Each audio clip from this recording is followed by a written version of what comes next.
Cookery சேனலை பார்த்து யார் வேணாலும் சமையல் பண்ணலாம். ஆனா சுவையான சமையல் பண்றது எப்படி? நான் இதயம் நல்லெண்ணெயில சமையல் பண்றேன். ஆஹா ஓஹோன்னு பாராட்டுறாங்க. நீங்களும் இதயம் நல்லெண்ணெயில சமையல் பண்ணுங்க, பாராட்ட வாங்குங்க. தினம் தோறும் வாங்குவே இதயம். வணக்கம். செய்திச் சுருக்கம். பக்கிங்காம் கால்வாயில் ஆயில் கழிவு கலந்தது யார்? வெள்ளப்பெருக்கை பயன்படுத்தி விஷமம்.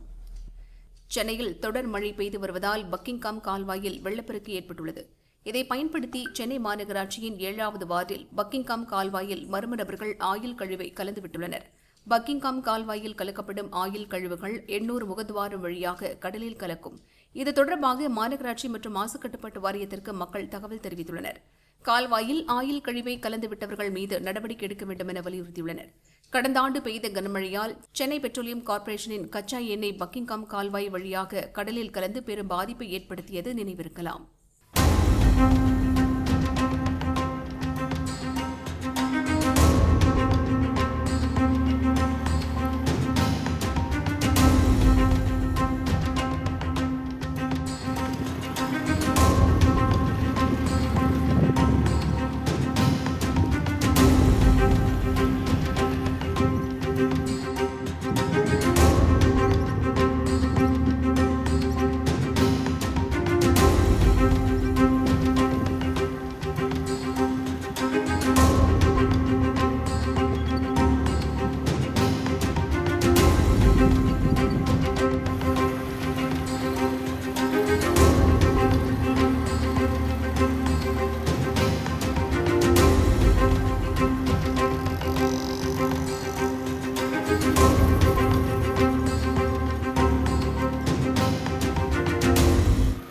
சங்கர நாராயணா கோயிலுக்குள் குளம் போல் தேங்கிய மழைநீர். தென்காசி மாவட்டத்தில் தொடர்ந்து பெய்த கனமழை காரணமாக பிரசித்தி பெற்ற சங்கர நாராயண கோயிலுக்குள் வெள்ளம் புகுந்தது. பிரதான வாயில் பிரகாரத்தை சுற்றிலும் தண்ணீர் தேங்கி நிற்பதால் பக்தர்கள் அவதியடைந்தனர். சங்கர நாராயண சுவாமி கோயிலின் துணை கோயிலான கரிவலம் வந்த நல்லூர் பால்வண்ணநாத சுவாமி கோயிலிலும் மழைநீர் புகுந்தது.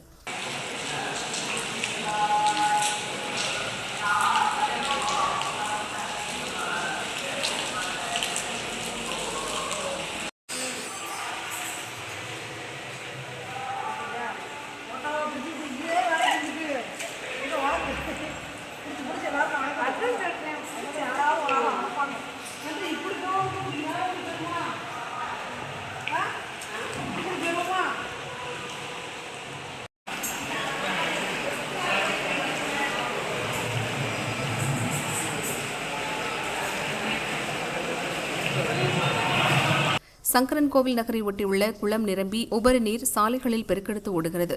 சங்கரன் கோயில் சுரண்டை சாலை வெள்ளத்தில் மூழ்கியதால் வாகன ஓட்டிகள் தடுமாறினர். இங்குள்ள வீடுகளுக்குள்ளும் தண்ணீர் புகுந்ததால் மக்கள் அவதியடைந்தனர். தாமிரபரணியில் நீர்வரத்து அதிகரிப்பு, மக்களுக்கு கலெக்டர் எச்சரிக்கை. தாமிரபரணி ஆற்றில் நீர்வரத்து அதிகரித்துள்ளதால் கரையோர மக்கள் பாதுகாப்பாக இருக்குமாறு நெல்லை கலெக்டர் கார்த்திகேயன் எச்சரிக்கை விடுத்துள்ளார். தென்காசி மாவட்ட மேற்கு தொடர்ச்சி மலைப்பகுதிகளில் தொடர்ந்து பெய்து வரும் கனமழை காரணமாக ராமநதி, கடனா நதி மற்றும் காட்டாறுகள், கால்வாய்கள் மூலம் அதிக அளவில் தாமிரபரணி ஆற்றுக்கு நீர் வந்து கொண்டிருக்கிறது. தாமிரபரணி ஆற்றில் வினாடிக்கு 1500 கன அடி வீதம் மட்டுமே தண்ணீர் திறந்துவிடப்பட்டு வருகிறது. இருப்பினும் பல்வேறு பகுதிகளில் இருந்து வரும் மழைநீர் காரணமாக தாமிரபரணி சுத்தமல்லி அணைக்கட்டு பகுதிக்கு சுமார் 41,000 கன அடி நீர் வந்து கொண்டிருக்கிறது. ஆற்றில் வரும் நீரின் அளவு அபாய கட்டத்தை எட்டவில்லை என்ற போதிலும் நீர்வரத்து மேலும் அதிகரிக்கலாம் என எதிர்பார்க்கப்படுகிறது. எனவே தாமிரபரணி மற்றும் அதன் கிளையாறுகளின் கரையோரம் உள்ள பொதுமக்கள் பாதுகாப்பாக இருக்குமாறு கேட்டுக் கொள்ளப்படுகிறார்கள். அரசு துறை அலுவலர்கள் அவ்வப்போது வழங்கும் எச்சரிக்கைகளை ஏற்று நடக்க வேண்டும். கால்நடைகளை பாதுகாப்பான இடங்களில் கட்டி வைத்திடவும், வீடுகளில் போதிய அளவு குடிநீர் மற்றும் அவசரகால பயன்பாட்டு பொருட்கள், தேவையான மருந்து மாத்திரைகள் இருப்பு வைக்கப்பட்டிருப்பதை உறுதி செய்து கொள்ளுங்கள். தாழ்வான பகுதிகளில் இருப்பவர்கள் வருவாய்த்துறை மற்றும் உள்ளாட்சி துறைகள் மூலம் ஏற்பாடு செய்யப்படும் முகாம்களுக்கு செல்ல வேண்டும் என்றும் அறிவுறுத்தியுள்ளார். அதிகாலையில் உடைந்த குளம், வீடுகளை சூழ்ந்த வெள்ளம். செங்கோட்டையில் பரபரப்பு. தென்காசி மாவட்டத்தில் கடந்த 2 நாட்களாக இடைவிடாமல் மிதமான மழை பெய்து வருகிறது. இதன் காரணமாக செங்கோட்டை அருகே உள்ள தஞ்சாவூர் புதுக்குளம் இன்று அதிகாலை உடைந்தது. வெள்ள நீர் செங்கோட்டை நகரை சூழ்ந்தது. இதனால் அப்பகுதி மக்கள் கடும் அவதியடைந்தனர். கொல்லம் தேசிய நெடுஞ்சாலையில் ஆறாக ஓடியது. செங்கோட்டை போலீசார் மற்றும் தீயணைப்பு வீரர்கள் பாதுகாப்பு பணியில் ஈடுபட்டனர். ரோடு வந்து விடுவாங்கன்னு தெரியல. இப்போ இருந்து மேகர் இல்லவாமே.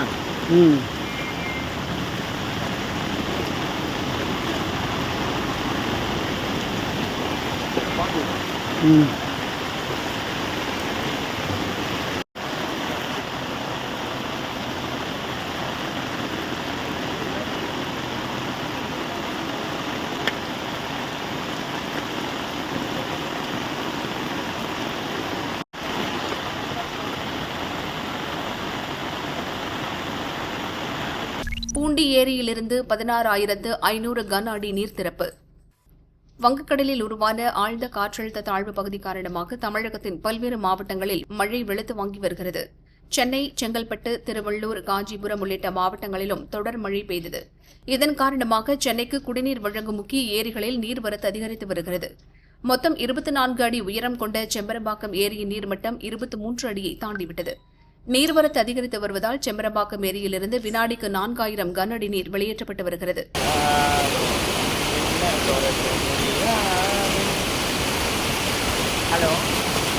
அதேபோல் 35 அடி உயரம் கொண்ட பூண்டி ஏரியின் நீர்மட்டம் 34.50 அடியை தாண்டிவிட்டது. ஏரிக்கு வினாடிக்கு 15,500 கன அடி நீர் வந்து கொண்டிருக்கிறது. வினாடிக்கு 16,500 கன அடி நீர் வெளியேற்றப்படுகிறது. நீர் திறப்பு அதிகரிப்பால் 50க்கும் மேற்பட்ட கிராமங்களுக்கு வெள்ள அபாய எச்சரிக்கை விடுக்கப்பட்டுள்ளது. மழையால் ஏற்படும் பாதிப்புகளை எதிர்கொள்ள தயார் சொல்கிறார் முதல்வர் ஸ்டாலின். நெல்லை, தென்காசி, தூத்துக்குடி உள்ளிட்ட தென் மாவட்டங்களின் பல்வேறு இடங்களில் தொடர்ந்து கனமழை பெய்து வருகிறது. இந்நிலையில் சென்னை எழிலகத்தில் உள்ள அவசரகால செயல்பாட்டு மையத்தில் முதல்வர் ஸ்டாலின் ஆய்வு நடத்தினார். மழை நிலவரம், பாதிப்புகள், அணை நீர்த்திறப்பு உள்ளிட்ட விவரங்களை முதல்வர் ஸ்டாலின் கேட்டறிந்தார். மழை பாதித்த பகுதிகளில் உடனடியாக பாதுகாப்பு நடவடிக்கைகளை மேற்கொள்ளுமாறு அதிகாரிகளுக்கு உத்தரவிட்டார்.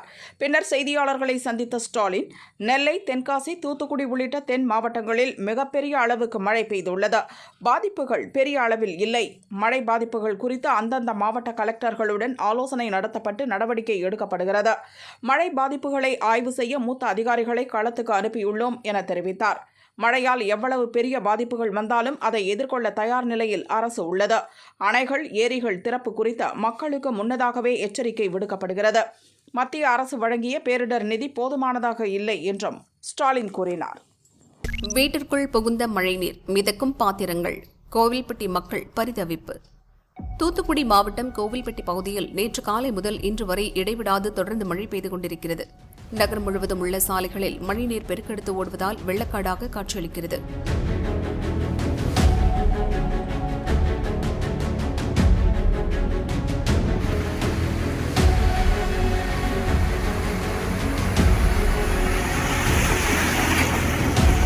கனமழை காரணமாக கோவில்பட்டி இஎஸ்ஐ மருந்தகத்தின் சுற்றுச்சுவர் இடிந்து விழுந்தது. அப்பகுதியில் உள்ள பழனி ஆண்டவர் கோயில் வளாகம் முழுவதும் முழங்கால் அளவுக்கு மழைநீர் சூழ்ந்துள்ளது. அங்கு நிறுத்தப்பட்டிருந்த கார்கள், பைக்குகள் மழை நீரில் மூழ்கின.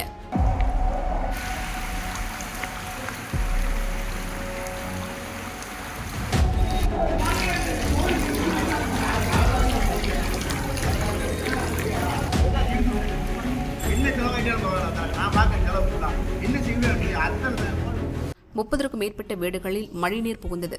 டிவி, வாஷிங் மெஷின், ஃப்ரிட்ஜ் உள்ளிட்ட அனைத்து பொருட்களும் சேதமடைந்தன. குடங்கள், பாத்திரங்கள் தண்ணீரில் மிதந்தன.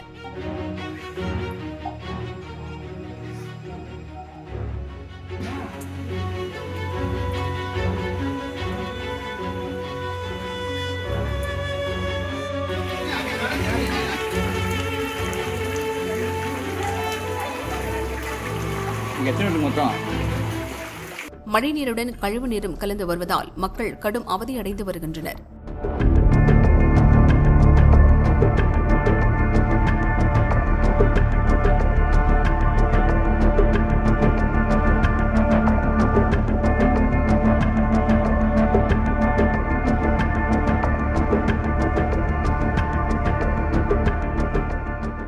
பார்லிமெண்ட் தாக்குதல் நினைவு தினம், தலைவர்கள் மரியாதை. கடந்த 2001ஆம் ஆண்டு இதே நாளில் பார்லிமெண்ட் வளாகத்திற்குள் நுழைந்த 5 பயங்கரவாதிகள் பாதுகாப்பு படையில் இருந்த வீரர்கள் மீது துப்பாக்கிச்சூடு நடத்தினர். இந்த தாக்குதலில் 9 வீரர்கள் பலியானார்கள். இருதரப்புக்கும் இடையே 30 நிமிடங்கள் துப்பாக்கிச்சூடு நடந்தது. பாதுகாப்பு படையினர் நடத்திய பதில் தாக்குதலில் பயங்கரவாதிகள் 5 பேரும் கொல்லப்பட்டனர். இந்த சம்பவம் நடந்தபோது மத்திய அமைச்சர்கள் உட்பட எம்பிக்கள் பலர் பார்லிமெண்டில் இருந்தனர். பயங்கரவாதிகள் அனைவரும் கொல்லப்பட்டதால் பெரும் அசம்பாவிதம் தவிர்க்கப்பட்டது. பார்லிமெண்ட் தாக்குதல் சம்பவத்தின் 23ஆம் ஆண்டு நினைவு தினம் இன்று அனுசரிக்கப்பட்டது. பயங்கரவாதிகள் நடத்திய தாக்குதலில் பலியான 9 வீரர்களின் உருவப்படத்துக்கு துணை ஜனாதிபதி ஜெகதீப் தன்கர், லோக்சபா சபாநாயகர் ஓம் பிர்லா, பிரதமர் மோடி ஆகியோர் மலர் தூவி மரியாதை செலுத்தினர். தொடர்ந்து மத்திய அமைச்சர்கள் அமித்ஷா, கிரண் ரிஜிஜு, குமாரசாமி, எதிர்க்கட்சித் தலைவர் ராகுல், மல்லிகார்ஜுன கார்கே மற்றும் எம்பிக்கள் பலரும் மலர் தூவி மரியாதை செலுத்தினர். அருவிகளுக்கு செல்ல சுற்றுலா பயணிகளுக்கு தடை. சேலம் மாவட்டத்தில் நேற்று அதிகாலை முதல் கனமழை பெய்து வருகிறது. தம்மம்பட்டி, கெங்கவல்லி, வீரகனூர் வழியாக செல்லும் சுவேத நதியில் வெள்ளப்பெருக்கு ஏற்பட்டுள்ளது. சுவேத நதியில் இருகரை தொட்டு தண்ணீர் ஆர்ப்பரித்துச் செல்கிறது. கெங்கவல்லி பேரூராட்சி 14வது வார்டு தெற்காடு பகுதியில் சுவேத நதியின் குறுக்கே கட்டப்பட்ட தற்காலிக தரைப்பாலம் வெள்ளத்தில் அடித்துச் செல்லப்பட்டது. போக்குவரத்து துண்டிக்கப்பட்டது. தெற்கு காட்டிலிருந்து கெங்கவல்லிக்கு செல்வோர் வலசல்கல்பட்டி மேம்பாலம் வழியாக 10 கிலோமீட்டர் தூரம் சுற்றிச் செல்கின்றனர்.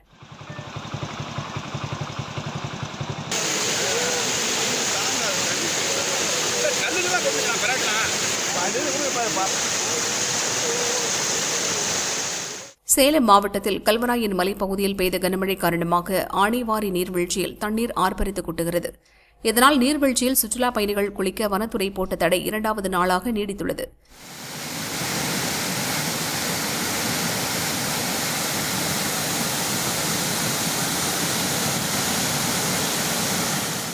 வால்பாறையில் தொடர்ந்து பெய்து வரும் கனமழையால் ஆழியார் அருகே உள்ள கவியருவியில் நீர்வரத்து அதிகரித்து தண்ணீர் ஆர்ப்பரித்து கொட்டுகிறது. சுற்றுலா பயணிகளின் பாதுகாப்பு கருதி கவியருவிக்கு செல்லவும் குளிக்கவும் வனத்துறை தடை விதித்துள்ளது.